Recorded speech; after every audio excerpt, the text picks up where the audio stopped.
बिस्मिल्लाहिर्रहमानिर्रहीम। आज का जो मौजूद सुखन है वो है तदरीस उर्दू जमात शशम के लिए। जिन हासिलात तालीम पे आज हम बात करेंगे उनमें पहला है फहम के साथ नज़्म नसर पढ़कर मुतल्लिका सवालात के जवाब देना, और दूसरा है नसरी तहरीर में इम्तियाज करना। पहले हम बात करते हैं फहम के साथ नज़्म नसर पढ़कर मुतल्लिका सवालात के जवाब देने पर। इसमें अगर मैं बात करूं कि अभी तक हम नसर पढ़ाने के लिए जिस तरीक़े तदरीस को इख्तियार किए हुए हैं वो बहुत ज़्यादा जिद्दत वाला नहीं है। हम उमूमन जिस तरीक़े तदरीस पे इन्हिसार करते हैं वो ये है कि हम या तो खुद बुलंद खानी करते हैं या बच्चों से बुलंद खानी करवा कर उनको एक पैराग्राफ पे निशान लगा देते हैं, कि इक़्तिबास पे निशान लगवा देते हैं, और उसके बाद जब मश्क की बारी आती है तो फिर हम कुछ यूं करते हैं कि उनके सवालात के जवाबात के तौर पर उसी नसर पारे में मुख्तलिफ जो है वो सत्रों पर निशान लगवा के बतौर उनके जवाब बच्चों को जुबानी याद करवा देते हैं। किसी भी नसरी तहरीर का मकसद किसी चंद सवालात के जवाबात देने के मुतालिक नहीं होता, या उसका मकसद हरगिज ये नहीं है कि बच्चा उसको पढ़कर बासानी सवालात के जवाब देकर इम्तिहान में कुछ नंबर ले ले। असल चीज ये है कि नसर के मुतालिक हम इस चीज को समझने की जब कोशिश करें तो सामने ये आता है कि नसर को तहरीर करना, बच्चों को पढ़ाने का मकसद ये है कि एक खास मौजू के मुतालिक कुछ खास किस्म की चीदा चीदा जो मालूमात हैं वो बच्चों को पहुंचाई जा सके, खा वो तारीख के हवाले से हैं, किसी शख्सियत के हवाले से हैं, या किसी ऐसे वाक़या के हवाले से हैं जो माजी में या माजी करीब में रूनुमा हुआ था, जिनमें कुछ सीखने के लिए या कुछ सबक आमोज चीजें ऐसी हों जो आइंदा जिंदगी में बच्चे के काम आ सकती हैं। इसको पढ़ाने का एक आसान सा तरीका है, मैं आपसे शेयर करता हूं कि पहले तो हमने उस जो है मौजू को, उस कहानी को या उस नसर पारे को, उसका उन्वान जो है वो ले लेना है, उसको समझ लेना है खुद से कि वो है किस चीज के मुतालिक। किताब में जो मौजू दिया गया है वो है कैप्टन सरवर शहीद के मुतालिक, जिन्हें निशान हैदर से नवाजा गया। अगर मैं उनकी बात करूं तो उसके मुतालिक चंद मालूमात हैं कि वो थे कौन, बुनियादी तौर पे उनका ताल्लुक कहां से था, ताल्लुक किस जगह से था, उनका जो खानदान है उसके मुतालिक कुछ मालूमात, उनकी पैदाइश जो है वो कब हुई, कहाँ हुई, और उनकी तालीम कहाँ से है।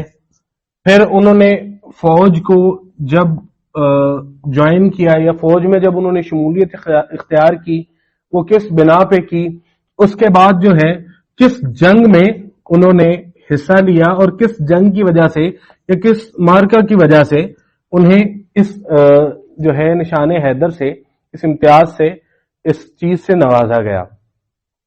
अब इसका फायदा क्या होगा इस तरह से करवाने का? एक तो हमें वो जिस तरह से हम इक़्तिबास की बुलंद खानी करवाने के बाद बच्चों को निशान लगवा देते हैं कि यहां से लेके यहां तक आपने इस सवाल का जवाब लिखना है और यहां से लेके यहां तक इस सवाल का जवाब होगा, उससे बच्चे बाहर आ जाएंगे। अब दूसरी चीज क्या होगी कि जब हम पढ़ा रहे होते हैं तो उसके मुतालिक जो है जो मालूमात दरकार हैं, जो किताब चाहती है या जो करिकुलम चाहता है बच्चे को दें और उसके बदले में फला फला महारतें बच्चे में पैदा हों, वो सिर्फ बुलंद खानी से नहीं आएंगी। इस तरह से हम उनको तदरीस में, तदरीस के अमल में शामिल करेंगे और मालूमात अगर देते जाएंगे उनको, तो उससे क्या होगा कि बच्चे उस पूरी कहानी को, उस पूरे वाकया को, उस पूरे सबक को मजमूई तौर पे आसानी से समझ पाएंगे। और जब उसको बहसीयत मजमूई बच्चे आसानी से समझ लेंगे, इब्तदा से लेके आगाज तक उनको वो कहानी पढ़ने का मकसद भी समझ में आ जाएगा। तो जैसे ही हम मश्क पे जाएंगे, हम मश्क पे जाते ही सबसे पहले अमूमन सवालात हमारे सामने आते हैं। सवाल कैसा होगा कि जो है कैप्टन सरवर जो है वो कौन थे, उनका ताल्लुक किस इलाके से था, उन्होंने फौज में शमूलियत कब इख्तियार की, इस तरह के चंद सवालात होंगे। जैसे मैं एक सवाल आपके सामने अगर रख दूं, वो कुछ इस तरह से है कि दुश्मन की चौकी पर कब्जा करना क्यों जरूरी था। अगर हम उनके मार्के की बात करें तो ये मार्के में खास तौर पे इस चीज का जिक्र है कि एक दुश्मन की चौकी थी जो कि फतह की राह में रुकावट थी, उसको सर करने के लिए उन्होंने खास किस्म की खिदमात अंजाम दी। अगर इस मार्के को हम मजीद इसको तकसीम करें तो उनकी खिदमात, उनकी बटालियन और मजीद जो उनका कारनामा है वो सामने आएगा, वो इस कहानी में दर्ज है जो किताब में मौजूद है। उससे क्या होगा, न सिर्फ बच्चे इसको पढ़ने के बाद जो सवालात हैं उनको बासानी उनके जवाब दे सकेंगे, बल्कि तमाम तर जो मश्क है उसका एक बड़ा हिस्सा وہ बआसानी हल कर सकेंगे। एक चीज ये हो जाएगी।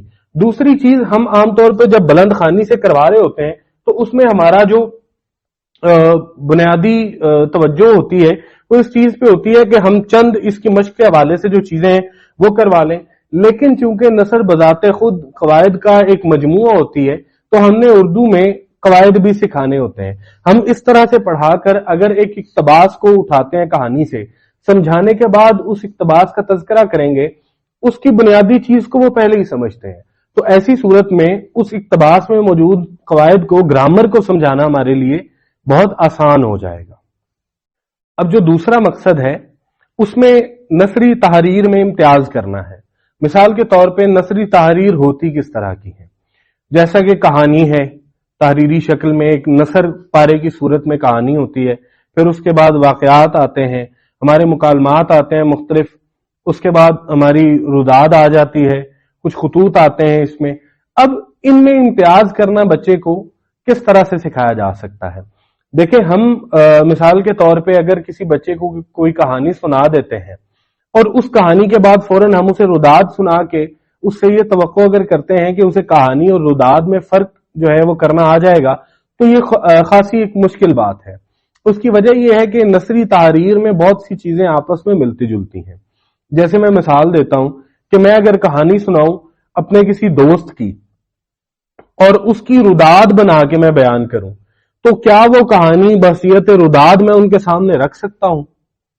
ये मुमकिन है, क्योंकि जैसा कि किताब में एक रुदाद मौजूद है, वो आप जो पढ़ा रहे हैं आपकी नहीं है। मैं अगर यहां पे बोल रहा हूं वो मेरी नहीं है।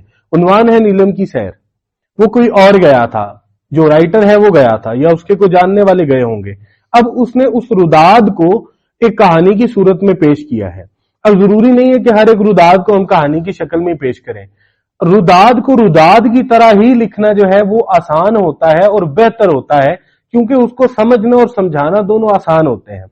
क्योंकि कहानी अगर मैं लिखता हूं तो उसके लिए मुझे एक नतीजा अखज करना पड़ेगा ना। बाज दफा रुदाद से नतीजा तो अखज नहीं हम कर सकते, अमूमन हो भी जाता है लेकिन ऐसा हर दफा मुमकिन नहीं होता।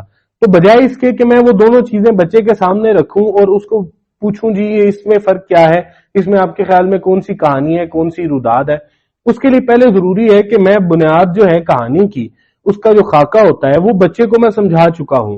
क्योंकि इब्तदाई मराहिल से हम कहानी के बारे में बच्चे को पढ़ा रहे हैं, जब तक हम अच्छा वो नहीं पढ़ाएंगे हम आगे नहीं चल सकते। अब अगली जो चीज है उसको पढ़ाना कैसे है। रुदाद, मैं मिसाल देता हूं रुदाद की। जैसे मैंने पहले मिसाल दी एक कि हम बात करते हैं वाकया की, तो वाकया एक खास वक्फा में होता है।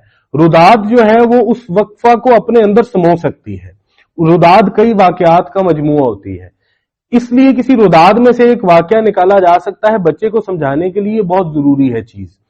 हम इसको समझने के लिए बड़ी आसान सी एक टेक्निक यूज करते हैं, आसान सकुलिया हम इस्तेमाल करते हैं। वो ये है कि रुदाद अगर मैंने किसी को सुनानी है, किसी को सिखानी है, समझानी है, उसके बुनियादी उसूलों का मुझे पता होना चाहिए। मैं अगर बात करता हूं कि जी मैंने बच्चे को रुदाद सुनानी है कि मैं सैर करने के लिए मरी गया, उस रुदाद की अपनी कुछ तराकीब होंगी जो मुझे पता होनी चाहिए। अब वो तराकीब समझाने के लिए मैं आसान सी चीज आपको बताता हूं। हम करेंगे क्या, मैं पहले इब्तदाई तौर पे मरी की तस्वीर लेके सामने लगा देता हूं कि जी ये पहाड़ जो है इनके बारे में आप क्या जानते हैं।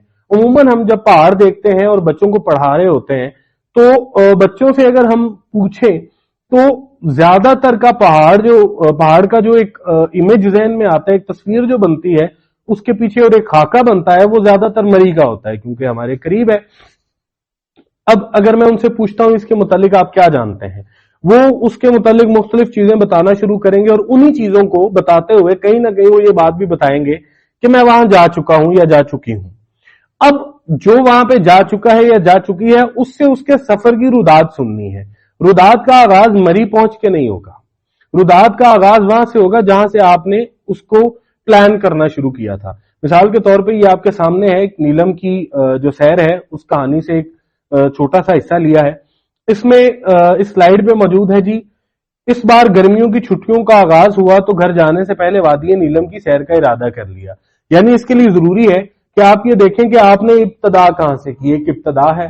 फिर दूसरी चीज इसकी तराकीब में जो आती है वो दूसरी चीज आपने बच्चों को जो सिखानी है وہ یہ ہے کہ اس کی ترتیب برقرار رہنی چاہیے ہر ایک چیز کی. ایسا نہیں ہو سکتا کہ میں لاہور سے مری جا رہا ہوں تو پہلے میں وزیر آباد پہنچا ہوں، اس کے بعد میں گجرانوالہ پہنچا ہوں، یا پہلے میں اسلام آباد پہنچ گیا ہوں اور بعد میں گجرانوالہ آیا. ایسے ممکن نہیں ہے.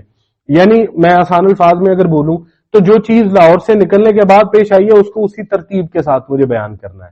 اب اس کو بیان کرنے کے لیے، بچوں کو سکھانے کے لیے، سمجھانے کے لیے آسان طریقہ جو ہے وہ یہ ہے کہ میں ایک روداد جو ہے اس کو مختلف سطور میں تقسیم کر لوں. اس کو سطروں میں تقسیم کرنے کے بعد کیا ہو کہ میں سٹیکی نوٹس لے لیتا ہوں. اب سٹیکی نوٹس کو میں ہر ایک سٹیکی نوٹ پہ ایک سطر جو ہے وہ تحریر کر دیتا ہوں. اب اس سے کیا ہوگا کہ وہ تمام تر جو روداد ہے اس میں مثال کے طور پہ 8-10 واقعات ہیں یا 8-10 ایسی سطریں ہیں جن کی مدد سے مجھے وہ روداد سمجھانی ہے. اس سے کیا ہوگا کہ میں ابتدائی طور پہ بچوں میں وہ تقسیم کر دوں گا اور پھر باری باری ان کو منگوا کے ادھر جو تختہ سیاہ ہے یا وائٹ بورڈ ہے اس کے اوپر چسپاں کر دوں گا.